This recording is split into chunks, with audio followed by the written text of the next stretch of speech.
সমগ্র আহলে সুন্নাত এবং উলামা আহলে সুন্নাতকে জ্ঞাত করতে চাই যে ইতিমধ্যে আমাদের একটি মিটিং হয়ে গেছে, আপনারা সবাই প্রায় অবগতই।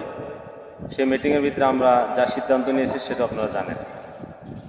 ইতিমধ্যে আমরা ওখানে রিপ্লাই চেয়েছিলাম, রিপ্লাই নেগেটিভের মাধ্যমে আইছে প্রায়, তার মানে ওনারা আমাদেরকে সামিল করবে না। এখন এর পরবর্তী পদক্ষেপ নিয়ে আলোচনা করার জন্য আর একটি জরুরি মিটিং, জরুরি আর জরুরি। এখানে যদি উলামা আহলে সুন্নাত ওয়াল জামাত না থাকে, উলামা আহলে সুন্নাতের অস্তিত্বের উপরে প্রশ্ন আসবে।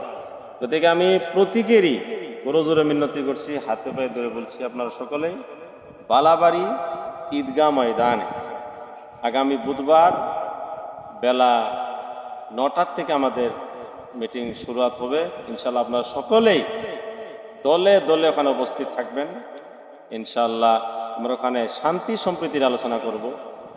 আমরা তাকিদ মানে এটার কমান নাই। দয়া নবীজির ওয়াস্তা, বড় পীর আব্দুল কাদের জিলানী রাদিয়াল্লাহু তাআলার ওয়াস্তা, উলামা আহলে সুন্নাত ওয়াল জামাতের ওয়াস্তা, আলা হযরত মাসলাকে আলা হযরতের ওয়াস্তা।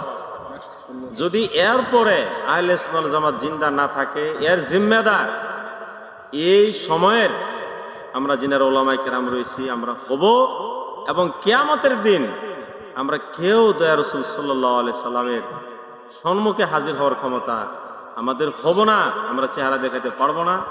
এই জন্য আমি অনুরোধ করছি যে কিভাবে আহলে সুন্নাত ওয়াল জামাত এক হয়ে থাকবে, আমাদের ভিতরে ইত্তেহাদ কায়েম হবে, আমরা নবীজির মিশন মাসলাকে আলা হযরতকে জিন্দা করতে পারবো। এই জন্য এই আলোচনার উপলক্ষে আমরা সবাই উপস্থিত হবেন ইনশাআল্লাহ, এটি আমার তরফ থেকে অনুরোধ থাকবে।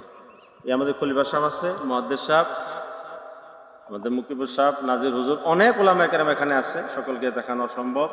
ইনশাআল্লাহ মিটিং এর দিন দেখা দেখি হবে। ও আখিরুদ্দান আলহামদুলিল্লাহ।